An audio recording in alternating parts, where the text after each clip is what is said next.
बिस्मिल्लाहिर्रहमानिर्रहीम। अस्सलाम वालेकुम। Welcome to easy cooking with Noreen. आज मैं आपके साथ लाहौरी बीफ नली निहारी की एक मज़ेदार सी रेसिपी शेयर करने जा रही हूँ, जिसे हमने होममेड मसालों से बनाकर तैयार किया है। इतनी आसान रेसिपी आज से पहले आपने कभी भी नहीं देखी होगी। ये चेक कीजिए कितना बेहतरीन सी इसकी ग्रेवी बनकर तैयार हुई है और इसका मीट भी बहुत ही टेंडर और जूसी और रेशेदार बनकर तैयार हुआ है। ये देखिए, बहुत ही ज़बरदस्त सी रेसिपी है। अगर आप एक बार इस रेसिपी को फॉलो करते हुए अपने घर में निहारी तैयार करेंगे तो आपकी वाह वाह हो जाएगी। बहुत ही ज़बरदस्त रेसिपी है। रेसिपी को फुल वॉच कीजिएगा। पसंद आए तो लाइक और शेयर ज़रूर कीजिएगा। आइए अब हम अपनी रेसिपी को बनाना शुरू करते हैं। सबसे पहले हम यहाँ पर गोश्त ले लेंगे। 1 किलो मैंने बीफ का गोश्त लिया है। इसको अच्छी तरह से मैंने वॉश कर लिया था और मैंने गोश्त की रेशे में, लंबाई के रेशे में कटिंग करवाई है। और 2 से 3 मैंने यहाँ पर मीखों वाली हड्डियाँ ली हैं, जिसे नली निहारी बोला जाता है, जिसकी वजह से इसके अंदर मीखें होती हैं, वो निहारी के अंदर बहुत ही अच्छा सा फ्लेवर लाती हैं। यहाँ पर मैंने एक प्रेशर कुकर लिया है और उसके अंदर हम सारा गोश्त ऐड कर देंगे। अब हम इसके अंदर ऐड करेंगे 1 टेबलस्पून नमक, 1 टेबलस्पून लहसुन अदरक का पेस्ट। एक बड़े साइज़ का मैंने प्याज लिया था, उसको मैंने इस तरह से देखिए मोटा मोटा सा रफली सा कट किया है। इसको ऐड करेंगे और 1 अदद बादियान का फूल ऐड कर देंगे। अब हमने इसके अंदर गोश्त के मुताबिक पानी ऐड करना है। मेरे पास 1 किलो गोश्त है तो मैं इसके अंदर 1.5 लीटर पानी ऐड करूँगी।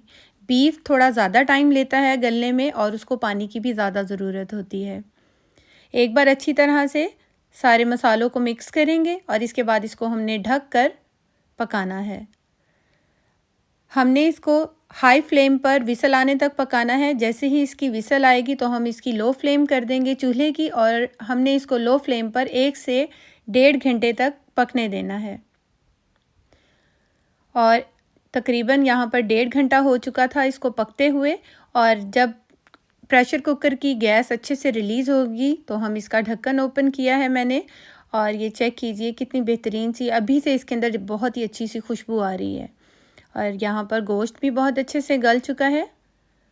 अब हम इसका गोश्त जो है इसे अलग कर लेंगे और यखनी को, जो इसकी यखनी हमने तैयार की है, उसको हम छान लेंगे। यहाँ पर बीफ नली निहारी बनाने के लिए हमने जो मसाला तैयार करना है उसके लिए मैंने ली हैं 2 अदद बड़ी इलायची। इसका हमने छिलका अलग कर लेना है और बीज अलग कर लेने हैं। सारे बीज को हम निकाल लेंगे और छिलका हम अलग कर लेंगे। और इसी तरह से हमने ये सब्ज़ इलायची का करना है। 5 अदद मैंने सब्ज़ इलायची ली है, 1 बड़ा दालचीनी का टुकड़ा है, 4 अदद लौंग हैं, 1 बादियान का फूल है, 1 जायफल का टुकड़ा है और 1 जावित्री का टुकड़ा है।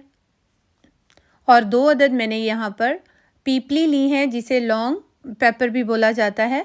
ये किसी भी पंसार की दुकान से बहुत इजीली मिल जाएंगी। और सबसे पहले हम इसको कूट लेंगे ताकि अच्छे से हम इसका पाउडर बना सकें। अब हम इसके अंदर ऐड कर देंगे 1 टेबलस्पून सौंफ।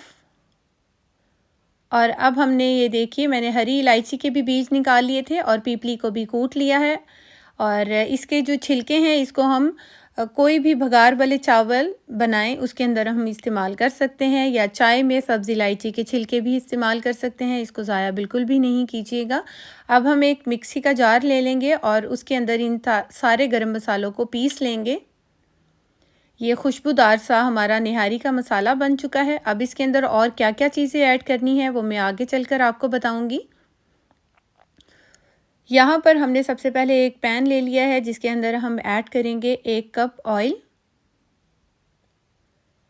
1 टेबलस्पून लहसुन अदरक का पेस्ट ऐड कर देंगे और 2 से 3 मिनट हमने लो टू मीडियम फ्लेम पर लहसुन अदरक के पेस्ट को हमने इतना फ्राई करना है कि ये लाइट सा गोल्डन हो जाए।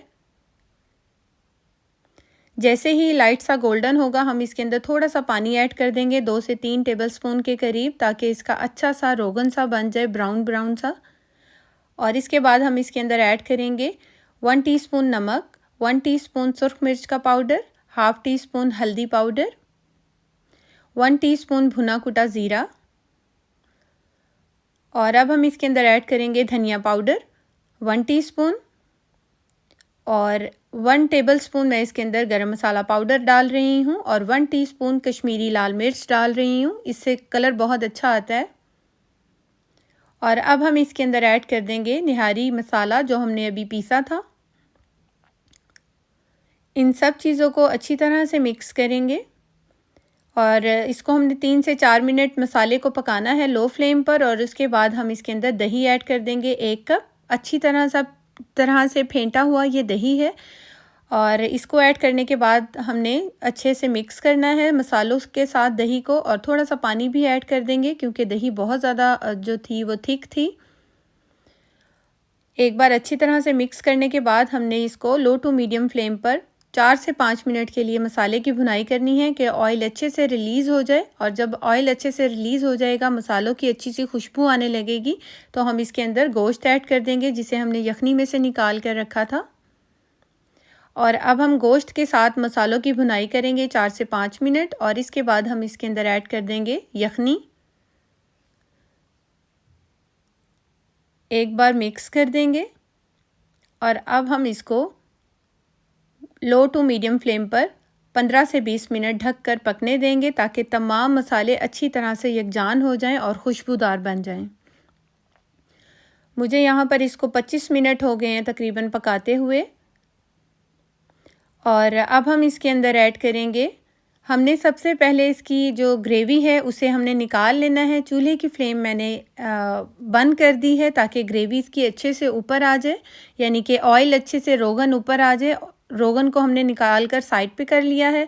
अब हम आटे की स्लरी तैयार करेंगे। 2 से 3 चम्मच मैंने आटा डाला है। थोड़ा सा पानी डालकर हमने इसकी एक स्मूथ सी स्लरी तैयार कर लेनी है।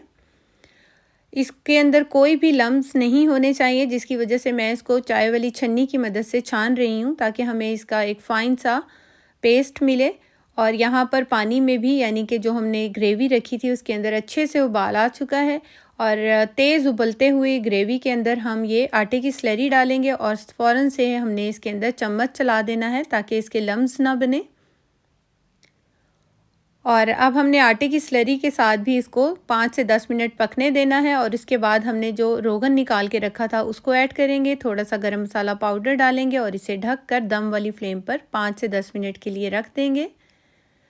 और 5 से 10 मिनट के बाद ये मैंने चूल्हे की फ्लेम बंद कर दी थी और आप ये चेक कीजिए, तरी इसकी बिल्कुल ऊपर आ चुकी है और बहुत ही ज़बरदस्त सी मज़ेदार सी ये बीफ नली निहारी बनकर तैयार हुई है। इसको अब हम डिश आउट कर लेते हैं।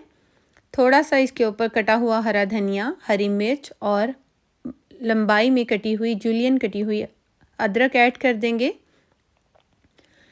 आप इसकी ग्रेवी चेक कीजिए और इसका मीट चेक कीजिए, कितना बेहतरीन सा बनकर तैयार हुआ है। आप चाहें तो इसका जो मीट है उसको ज़्यादा बड़ी बोटियों में भी आप इस्तेमाल कर सकते हैं।